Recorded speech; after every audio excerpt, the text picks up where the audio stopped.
La ironía del sufrimiento. Filipenses 1, versos 27 al 30. Pase lo que pase, compórtense de una manera digna del Evangelio de Cristo. De este modo, ya sea que vaya a verlos o que, estando ausente, solo tenga noticias de ustedes, sabré que siguen firmes en un mismo propósito, luchando unánimes por la fe del Evangelio y sin temor alguno a sus adversarios, lo cual es para ellos señal de destrucción. Para ustedes, en cambio, es señal de salvación, y esto proviene de Dios, porque a ustedes se les ha concedido no solo creer en Cristo, sino también sufrir por Él, pues sostienen la misma lucha que antes me vieron sostener y que ahora saben que sigo sosteniendo. Familia, hoy quiero hablarles desde la siguiente reflexión: la ironía del sufrimiento. Para dar un poco más de contexto a Filipenses 1, en Hechos 16, Pablo y Silas predican el Evangelio en la ciudad. Debido a la fidelidad a Cristo, son apresados, despojados de sus ropas, azotados con varas, encarcelados y puestos en cepos. Así fue como el Evangelio llegó a Filipos, a través del sufrimiento. Y sin embargo, a medianoche, Pablo y Silas, con las heridas aún recientes en sus cuerpos, están orando y cantando himnos a Dios. Y la Biblia dice que los prisioneros estaban escuchando, porque el sufrimiento tiene la capacidad de crear público. La gente observa cómo sufrimos, escuchan cómo hablamos cuando la vida se pone difícil. Observan si nuestra fe solo funciona en momentos de comodidad o si aún puede resonar a medianoche. Y en Hechos 16, Dios sacude la prisión, abre las puertas, salva al carcelero y comienza a construir una iglesia en Filipos. Desacelerar. Ahora, años después, Pablo escribe a esa misma iglesia. Y una vez más, Pablo está en prisión. La ironía que subyace en este texto. ¿Puedes verlo? Un hombre encadenado les dice a las personas libres cómo deben pararse. Un hombre que se enfrenta a la muerte por el Evangelio anima a la iglesia a vivir de una manera digna del Evangelio, porque el sufrimiento es extraño. El sufrimiento es una de esas realidades que todos comprendemos, pero para la que ninguno nos sentimos completamente preparados.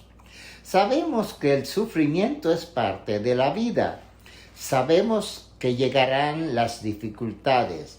Sabemos que el dolor no es un idioma ajeno a la experiencia humana. Pero cuando el sufrimiento se instala en nuestra casa, cuando comienza a tocar a nuestra familia, cuando empieza a afectar a nuestro cuerpo, cuando empieza a oprimir nuestra mente, cuando empieza a interrumpir nuestros planes, aún así encuentra la manera de pillarnos desprevenidos. Y creo que parte de la razón por la que el sufrimiento es tan difícil es porque se siente como una contradicción. En medio de nuestro dolor puede resultar difícil afirmar que Dios es bueno.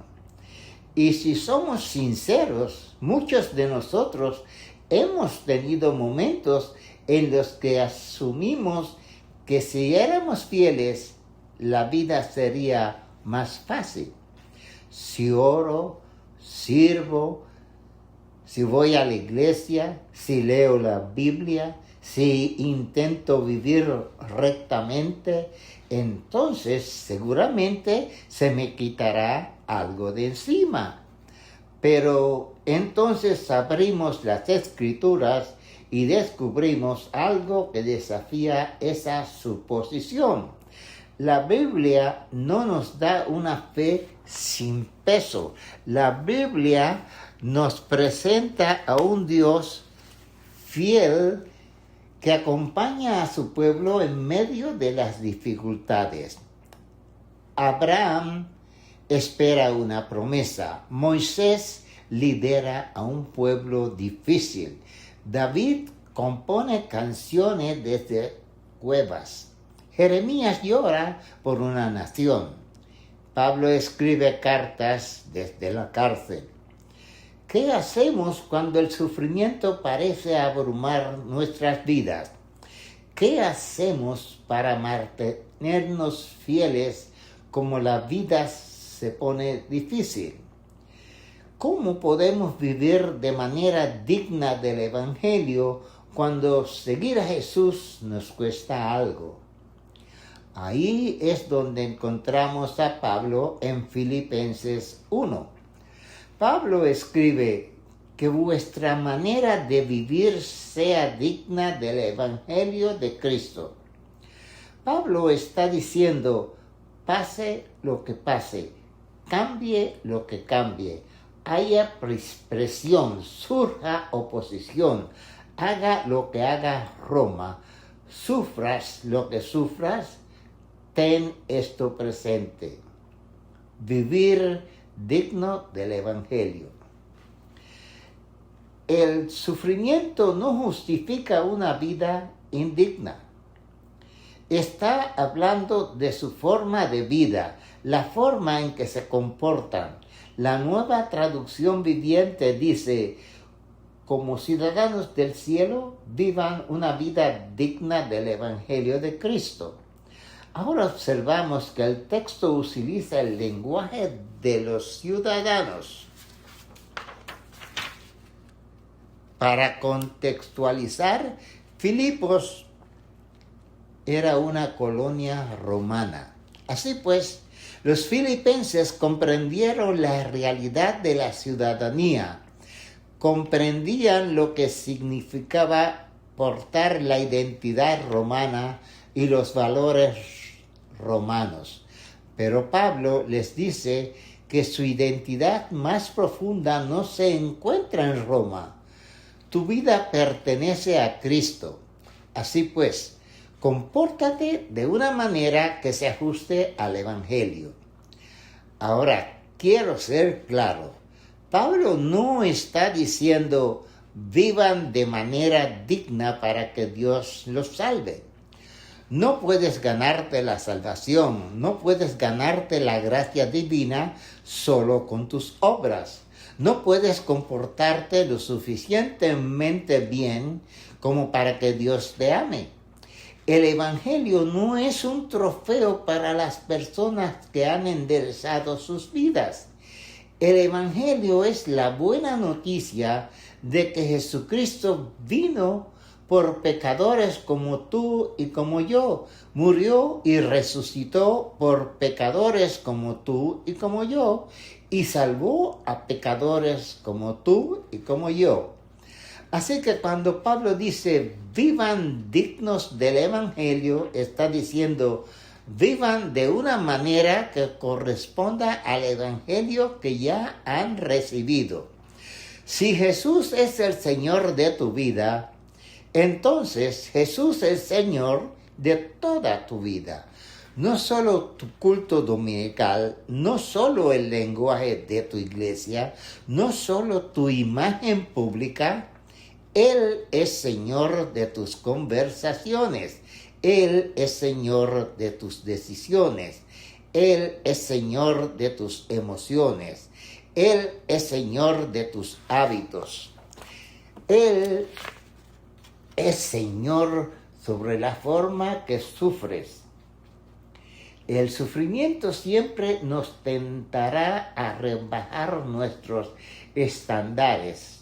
Y la razón por la que esto importa es porque cuando tenemos una visión inadecuada del sufrimiento, solemos crear formas poco saludables de afrontarlo.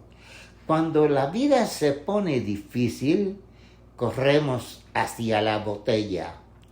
Nos entregamos a nuestros deseos, justificamos nuestra ira, nos aislamos. Y el peligro reside en que podemos empezar a racionalizar lo que Dios realmente está tratando de sanar. Y a veces no nos desviamos de la fidelidad porque hayamos dejado de creer en la Biblia. A veces nos desviamos porque nos cansado de esperar, cansada de ser incomprendida, cansado de hacer lo correcto y sentir que la vida no se vuelve más fácil. Cansados de rezar y aún no ver ningún cambio.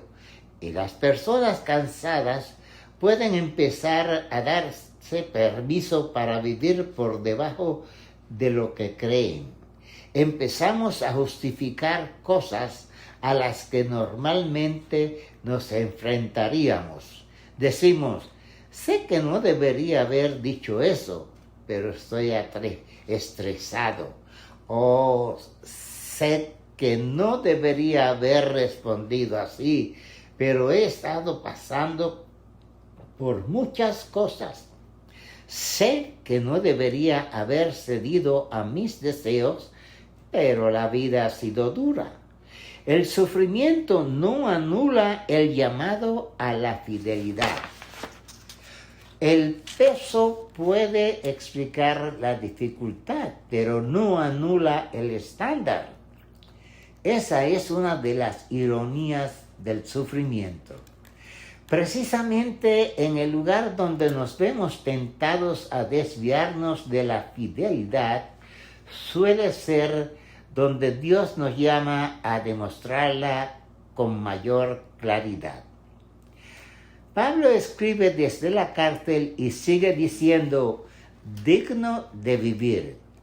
Entonces dice, para que tanto si voy a veros como si estoy ausente, tenga noticias de vosotros.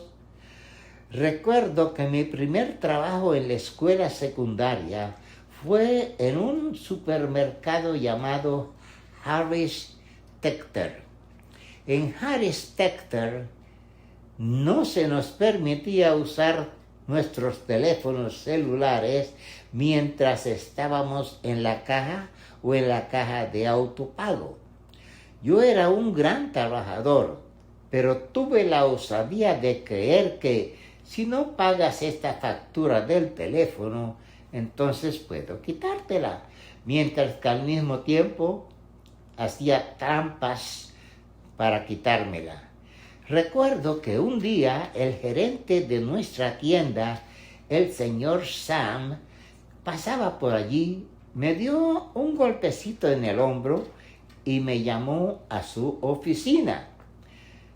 Me dio un discurso sobre lo buen trabajador que era, pero que una de las mayores virtudes de una persona es su integridad. 13 años después, esas palabras aún me llegan al corazón. El señor Sam en realidad no me estaba hablando de un teléfono. Me estaba hablando de que quien me estaba convirtiendo cuando nadie me veía. Y Pablo está haciendo algo similar aquí. Él está diciendo, ya sea que vaya a verlos o que esté ausente, vivan dignamente. porque la integridad no se define solo por quién eres cuando alguien puede corregirte. Así eres cuando solo Dios puede verte. Pablo está diciendo, ya sea esté presente o ausente, ya sea que pueda verlos o solo a oír hablar de ustedes, vivan dignamente. Dice que no debería tener que ver todo lo que haces. Escucha todo lo que dices. Controla minuciosamente cada movimiento que hagas para que puedas amar a tu prójimo, orar, huye del pecado, lee la Biblia o solidariza con los marginados. Nuestra espiritualidad pública no equivale a nuestra integridad privada. Es fácil sonar fiel en el entorno adecuado. Es fácil aparentar fidelidad cuando hay gente observando. Es fácil comportarse de forma espiritual con tus amigos. Pero, ¿qué ocurre cuando nadie ve? ¿Y qué pasa con la conversación que nadie escucha? ¿Y qué hay del resentimiento que llevas dentro y que nadie conoce? ¿Y qué hay del compromiso oculto? ¿Y qué pasa con esa versión de nosotros mismos que aparece cuando estamos cansados, frustrados, presionados e invisibles? ¿Qué hacemos cuando estamos ocultos en nuestra mente? Oculto de nuestros amigos, oculto a nuestra familia, oculto de nuestra iglesia. Pablo dice vivir dignamente, porque una cosa es segura, una vida valiosa es una vida íntegra. Y es aquí donde el sufrimiento se vuelve irónico. A menudo pensamos que el sufrimiento nos da permiso para dejarnos de la fidelidad. Pablo dice que el sufrimiento se convierte en un lugar donde la fidelidad puede brillar. Porque el Evangelio no solo nos enseña a creer, el Evangelio nos enseña cómo vivir. Y cuando el peso de la vida abruma al creyente, el llamado no es abandonar el Evangelio, sino a encarnarlo, vivir dignamente bajo presión para soportar. El sufrimiento no tiene por qué dividir a la iglesia. Pablo dice que permanecéis firmes en mi mismo espíritu, luchando unánimes por la fe del Evangelio. Escucha ese idioma. Pablo no imagina a los cristianos sufriendo en aislamiento. No escribe a personas aisladas que intentan sobrevivir por su cuenta. Está diciendo a la iglesia, esto es importante porque el sufrimiento a menudo nos aísla. Cuando el dolor se vuelve intenso, nos alejamos. Cuando la vida se pone difícil, dejamos de hablar. Y a veces nos convencemos de que nadie lo entiende, nadie puede soportarlo, nadie realmente quiere saberlo y nadie puede cargar con esto. Así que nos retiramos. Sufrimos en silencio. Y para algunos de nosotros, el aislamiento se siente más seguro que la comunidad. Porque si me aíslo, no tengo que dar explicaciones. Si me aíslo, no tengo que arriesgarme a ser malinterpretado. Si me aíslo, no tengo por qué dejar que nadie vea las partes de mí que todavía me duelen. Pero lo que parece seguro puede volverse peligroso poco a poco. Porque cuando más tiempo sufro en soledad, más fácil me resulta creer en mi propia interpretación de mi sufrimiento. Y por eso Dios nos da el don de la comunidad, no solo para que podamos sentarnos en la misma habitación, no solo para que podamos darnos la mano antes del servicio, no solo para poder decir que pertenecemos a una iglesia, pero para que podamos ser santificados en presencia de otros creyentes, porque no podemos creer que una vida cristiana significativa consista simplemente en estar yo apartado en algún lugar con el Espíritu Santo y mi Biblia. Sí, puede que te salves, pero también podrías estar privándote de algunos de los medios que Dios quiere usar para hacerte crecer. Te estás eximiendo de toda responsabilidad. Te estás privando de recibir ánimos. Te estás cerrando a la posibilidad de corregirte. Pero nos negamos a que nadie nos ayude a cargarlo. La iglesia nunca tuvo la intención de ser una sala llena de gente que arrastra en silencio sus cargas personales. Estamos llamados a ser un pueblo que sabe permanecer unido bajo presión. La frase esforzándonos juntos da la sensación de trabajar juntos, de competir juntos, de luchar juntos. Este es el pueblo de Dios uniendo fuerzas por la fe del Evangelio. Y eso significa que la unidad bíblica es más profunda que la simple amistad. La unidad no consiste simplemente en que el mundo sea amable. La unidad no consiste simplemente en que todo el mundo sea amable. La unidad no consiste simplemente en evitar el conflicto. La unidad no consiste simplemente en que nos gusten las mismas canciones y en tener las mismas preferencias, o sea, sentarnos en el mismo edificio de la iglesia. La unidad bíblica es la lealtad compartida a Cristo. Puede que provengamos de entornos diferentes, puede que tengamos personalidades diferentes. Es posible, puede que tengamos personalidades diferentes.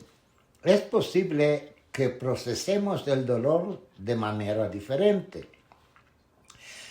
Puede que no siempre veamos las cosas de la misma manera, pero tenemos un solo Señor, una sola fe, un bautismo, un solo Espíritu, un solo Evangelio, una esperanza, y por eso permanecemos unidos. El sufrimiento a menudo intenta separarnos, pero en Cristo el sufrimiento puede unirnos aún más. La presión no tiene por qué fracturar la iglesia. La presión puede revelar la unidad de la iglesia y debemos ser honestos al respecto. El enemigo comprende el poder de una iglesia unida.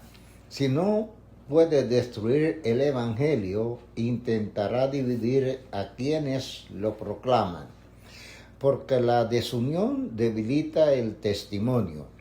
Una iglesia dividida transmite un mensaje confuso sobre un evangelio de reconciliación.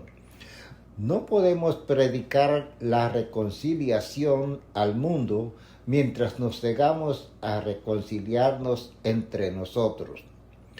No podemos predicar el perdón mientras mandamos rencor.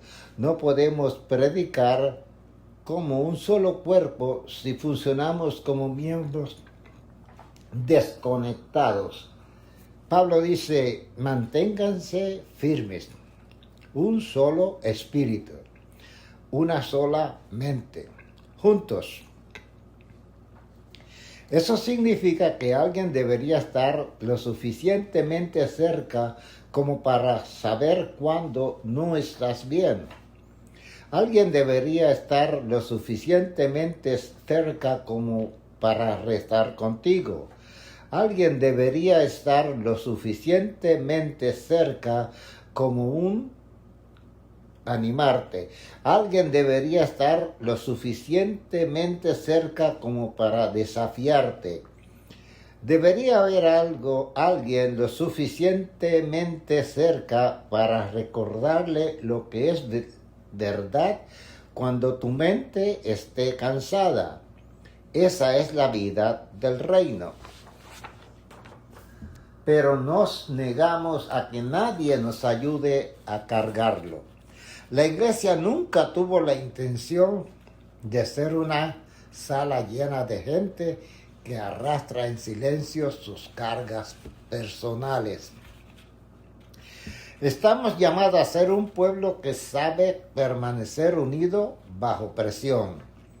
La frase esforzándonos juntos da la sensación de trabajar juntos, de competir juntos, de luchar juntos. Este es el pueblo de Dios uniendo fuerzas para la fe del Evangelio. Y eso significa que la unidad bíblica es más profunda que la simple amistad. La unidad no consiste simplemente de que todo el mundo sea amable. La unidad no consiste simplemente de evitar el conflicto. La unidad no consiste simplemente en que nos gusten las mismas canciones, en tener las mismas preferencias o en sentarnos en el mismo edificio de la iglesia. La unidad bíblica es la lealtad compartida a Cristo. Puede que provengamos de entornos diferentes, puede que tengamos personalidades diferentes. Es posible que procesemos el dolor de manera diferente. Puede que no siempre veamos las cosas de la misma manera, pero tenemos un solo Señor, una sola fe, un bautismo, un solo Espíritu, un solo Evangelio, una esperanza, y por eso permanecemos unidos. El sufrimiento a menudo intenta separarnos, pero en Cristo el sufrimiento puede unirnos aún más. La iglesia no tiene por qué fracturar. La presión no tiene por qué fracturar la iglesia.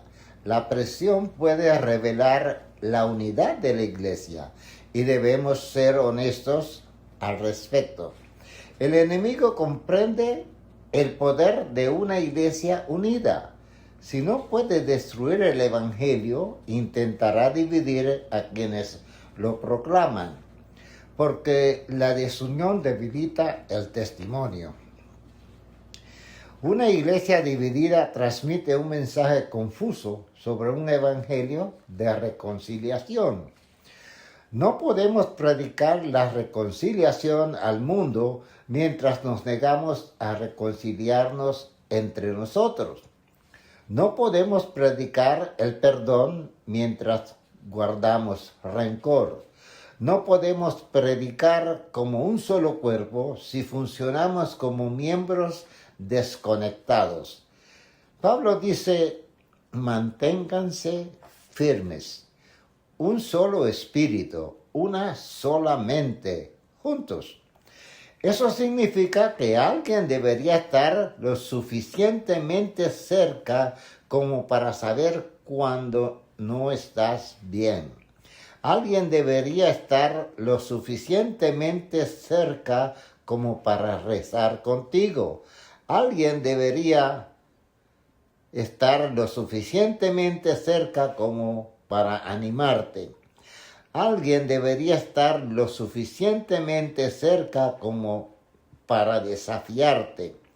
Debería haber alguien lo suficientemente cerca para recordarte lo que es verdad cuando tu mente está cansada. Esa es la vida del reino. Mientras el mundo nos dice que seamos autosuficientes, ser hecho a sí mismo, el Evangelio nos integra en un cuerpo. Y un cuerpo no funciona por separación. Si duele la mano, todo el cuerpo lo nota. Si el pie resulta herido, todo el cuerpo se adapta. Si un miembro sufre, todos sufren juntos. Pablo dice, esforcémonos juntos. Porque el sufrimiento no tiene por qué dividir a la iglesia. En Cristo, el sentimiento puede convertirse en el lugar donde la iglesia aprende a permanecer unida. Pero Pablo va aún más allá. Dice que esta residencia unida se convierte en un testimonio para el mundo que observa. Sufrir no significa ser derrotado. El versículo 28 dice, y no nos amedrentéis en nada por vuestros adversarios. Esto es una clara señal para ellos de su destrucción, pero de vuestra salvación, que proviene de Dios. Pablo dice, no se dejen intimidar por sus adversarios. Ahora bien, fíjense que Pablo se pretende que no tengan oponentes. Él no dice, tú estás imaginando la presión. Él no dice, si tuvieras suficiente fe, nadie se opondría a ti. Reconoce que la oposición es real. Los filipenses viven en un mundo romano. Roma tiene poder, Roma tiene influencia, Roma sabe cómo intimidar, Roma sabe cómo infundir miedo. Y si bien nuestro contexto no es exactamente el de Filipos, Pablo nos ofrece un marco de referencia sobre cómo responden los creyentes cuando llega la presión. Ya sea que esa presión provenga de la cultura a través del rechazo, por malentendido, a través de la hostilidad o a través de la oposición espiritual. La pregunta sigue siendo la misma. ¿Nos gobernará el miedo o nos gobernará Cristo? Pablo dice, no tengan miedo. Eso no significa que nunca sientan miedo. El coraje no es la ausencia de miedo. El coraje es la fidelidad en presencia del miedo. Pablo está diciendo, no dejen que el miedo los domine. No dejes que el miedo te domine. No permitas que la oposición determine tu obediencia. Porque el miedo tiene la capacidad de moldearnos. Y el miedo no siempre se manifiesta como temblores. A veces el miedo se manifiesta como silencio. A veces el miedo se parece a una concesión. A veces el miedo se manifiesta como aceptar algo que sabes que no está bien porque no quieres perder la aprobación de los demás. A veces el miedo se manifiesta como el hecho de ocultar la fe por miedo de ser mal interpretado. Pero Pablo dice, no se dejen intimidar por sus adversarios en nada. Entonces dice algo impaciente. Para ellos esto es una clara señal de su destrucción, pero para nosotros de vuestra salvación. Y esto viene de Dios. Su valentía bajo presión es una señal. Su unidad bajo presión es una señal. Su negativa a dejarse dominar por el miedo es una señal. Pero es una señal que significa dos cosas diferentes, dependiendo de quién la mire. Para la iglesia, apunta a la salvación. Para sus oponentes, esto apunta a la destrucción. El mismo signo significa diferente. Para los creyentes, su perseverancia confirma que Dios los sostiene. Para los oponentes, su resistencia demuestra que el poder de este mundo es temporal. El mundo observa una iglesia que sufre y asume que es débil. Pero Pablo contempla una iglesia sufriente que se mantiene firme y ve en ella evidencia de salvación. El mundo ve gente que debería tener miedo, pero no se deja dominar por él. El mundo ve a personas que deberían dispersarse, pero permanecen juntas. El mundo ve personas que deberían abandonar a Cristo, pero siguen confesándolo. El mundo ve a personas que deberían inclinarse ante Roma, pero viven como si Roma no tuviera la última palabra. Eso se convierte en una señal clara. La iglesia se convierte en un espejo. Sus oponentes contemplan una iglesia que sufre y se niega a ceder y se dan cuenta de que su poder es limitado. Sus amenazas son limitadas. Su control es limitado. Su reino es limitado. Su autoridad es temporal, porque Cristo es el Señor. Nuestro coraje bajo presión anuncia que este mundo no nos pertenece. Y eso sigue siendo relevante hoy en día, porque el mundo no solo escucha lo que predicamos, el mundo está observando cómo sufrimos, observa cómo reaccionamos cuando se nos malinterpreta, observa si entramos en pánico como todos los demás. Observa si nos dividimos por todo aquello por lo que el mundo nos dice que debemos dividirnos. Observa si nuestra esperanza se derrumba cuando cambian nuestras circunstancias. Observa si seguimos creyendo en lo que cantamos cuando la vida se pone difícil. Y Pablo dice que cuando la iglesia funciona en unidad, nuestras vidas se convierten en testimonio. Eso no significa que debemos, como si el sufrimiento no doliera. Los cristianos están llamados a ser falsos. No negamos el dolor, no minimizamos el dolor, no pretendemos que la oposición sea fácil, pero también nos negamos a que el sufrimiento se convierta en nuestro Señor. El dolor no tiene la última palabra. El miedo no tiene la última palabra. La oposición no tiene la última palabra. Roma no tiene la última palabra. Cristo lo hace. Y puesto que Cristo tiene la última palabra, el sufrimiento no puede significar la derrota definitiva para el creyente. Lo que para el mundo parece una derrota, en realidad puede ser el lugar donde Dios muestra la fuerza de su pueblo. El sufrimiento no solo se soporta, sino que comparte con Cristo. El versículo 29 dice, porque vosotros se nos ha concedido que por amar a Cristo no solo creáis en Él, sino que también padezcáis por Él. Ahora tenemos que bajar el ritmo, porque Pablo no está hablando solo del sufrimiento en general. Toda la persecución es sufrimiento, pero no todo sufrimiento es persecución. Se refiere específicamente al sufrimiento por causa de Cristo.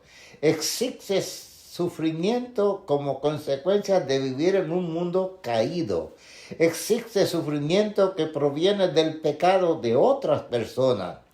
Hay sufrimientos que surgen como consecuencia de nuestras propias decisiones, pero Pablo habla del sufrimiento que viene por pertenecer a Jesús.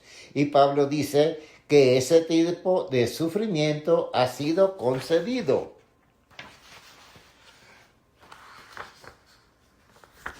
Nos resulta difícil aceptarlo porque muchos interpretamos el sufrimiento como una desgracia injusta.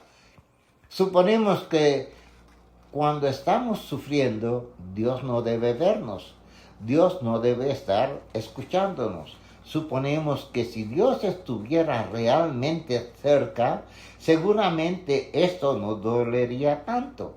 Pero Pablo complica esa suposición. Él no dice que sufrir signifique que Dios te haya olvidado. Dice que hay un tipo de sufrimiento que en realidad te lleva a una comunión más profunda con Cristo. Eso es difícil para nosotros, porque podemos entender la fe como un don. Nos alegramos de que Dios nos haya dado la fe. Celebramos que se nos hayan abierto los ojos. Damos gracias a Dios porque creemos en Cristo. Pero Pablo dice que hay otra cosa que le concede al creyente, sufriendo por su causa. Y si somos honestos, eso es más difícil de aceptar, porque no solemos pensar en el sufrimiento como algo que se da por sentado. Pensamos en el sufrimiento como una interrupción. Consideramos el sufrimiento como un inconveniente. Pensamos en el sufrimiento como un castigo. Pero Pablo replantea el sufrimiento para el creyente. Él dice que sufrir por Cristo no es en vano, es participación. Significa que tu vida se ha unido a Cristo de forma tan profunda que no solo participas de su salvación, sino que también participas de su sufrimiento. Ahora escúchame con atención. Pablo no está idealizando el dolor, no está diciendo que el sufrimiento sea placentero, no les está diciendo que busquen dificultades, no está minimizando las lágrimas. El sufrimiento es real, el sufrimiento es intenso, el sufrimiento puede cansarte, el sufrimiento puede hacerte llorar, el sufrimiento puede llevarte a hacerte preguntas. Algunos de ustedes saben lo que se siente. La presión financiera puede hacerte preguntar cuánto tiempo podrás mantener todo bajo control. Los problemas de salud pueden hacerse sentir vulnerable en un cuerpo que no puedes controlar por completo. Las tensiones familiares pueden hacer que el lugar se sienta pesado cuando se supone que debe ser un lugar seguro. Y cuando esas cargas comienzan a acumularse unas sobre otras, es fácil preguntarse: Señor, ¿me ves? Señor, ¿me estás escuchando? Señor, ¿dónde estás en todo esto? Pero Pablo nos enseña que el sufrimiento no significa automáticamente que Dios esté ausente. A veces el sufrimiento se convierte en el lugar donde llegamos a conocer a Cristo más profundamente de lo que hubiéramos conocido en la comodidad. Pero para el creyente el sufrimiento por Cristo no es en vano. A menudo oramos para parecernos más a Jesús. Queremos amar como Jesús. Queremos perdonar como Jesús. Queremos servir como Jesús. Queremos tener compasión como Jesús. Queremos caminar con sabiduría como Jesús, pero no siempre consideramos que llegar a ser como Jesús también puede significar aprender a sufrir con fidelidad como Jesús. La mayoría de nosotros la unión con Cristo sin compartir su sufrimiento, pero Pablo dice que ambas concedidas. Luego el versículo 30 dice, me vi envuelto en el mismo conflicto que viste que tenía y ahora sabes que aún tengo. Los filipenses entendieron lo que Pablo quería decir. Cuando Pablo llegó por primera vez a Filipos, según se relata en Hechos 16, él y Silas fueron despojados de sus vestiduras, golpeados, encarcelados y puestos en cepos. Y a medianoche rezaron y cantaron himnos a Dios. Aquella no fue una historia cualquiera en la vida de Pablo. Esa era parte de la historia de cómo llegó el Evangelio a Filipos. El Evangelio llegó a Filipos a través del sufrimiento. Y ahora Pablo les dice a los filipenses que el mismo conflicto que vieron en él ahora los está afectando a ellos.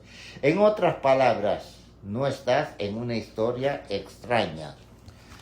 No estás fuera del camino del discipulado. Estás recorriendo el camino que la gente del Evangelio siempre ha tenido que recorrer. Tu sufrimiento no significa automáticamente que estés fuera de la voluntad de Dios.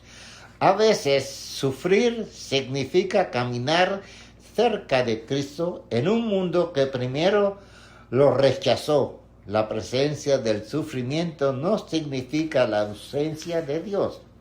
A veces el sufrimiento se convierte en el lugar donde Dios revela la profundidad de nuestra lealtad. Y una vez que Pablo nos lleva al sufrimiento por Cristo, no podemos quedarnos solos con ese sufrimiento. Tenemos que mirar hacia Él. Por lo tanto, Pablo no está invitando a los filipenses a sufrir por el simple hecho de sufrir. Él no está glorificando el dolor, no está diciendo que las dificultades sean sagradas simplemente porque duelan. Lo que quiere decir es que cuando el sufrimiento viene por causa de Cristo, es porque nos adentramos más profundamente en la vida del Salvador crucificado. La mayor ironía del sufrimiento se ve en Cristo. Porque Cristo no es solo nuestro ejemplo en el sufrimiento, Cristo es nuestra esperanza más allá del sufrimiento. Jesús es el único que vivió de manera perfectamente digna. Vivimos plenamente dignos del Padre, donde nosotros no dejamos de dominar por el miedo. Él se encomendó al Padre. Desde nosotros evitamos el sufrimiento, el camino hacia la cruz. Jesús se mantuvo firme. Él se oponía, fue rechazado, fue objeto de burlas, fue golpeado, fue crucificado. Él cargó con todo el peso del pecado y de la muerte. Y de fuera parecía que el sufrimiento se había convertido en su destino final. Parecía que Roma había ganado. Parecía que los líderes religiosos habían ganado. Parecía que el pecado había ganado. Parecía que la muerte había ganado. Parecía que la tumba había tenido la última palabra. Pero la verdad salió a la luz a primera hora del domingo. Roma no ganó, el pecado no ganó, la muerte no ganó, la tumba no ganó. Cristo ha resucitado y esa es la mayor ironía del sufrimiento. Lo que parecía el final se convirtió en el comienzo de la redención. Y puesto que Cristo ha resucitado, el sufrimiento no se convierte en el capítulo final para el pueblo de Dios.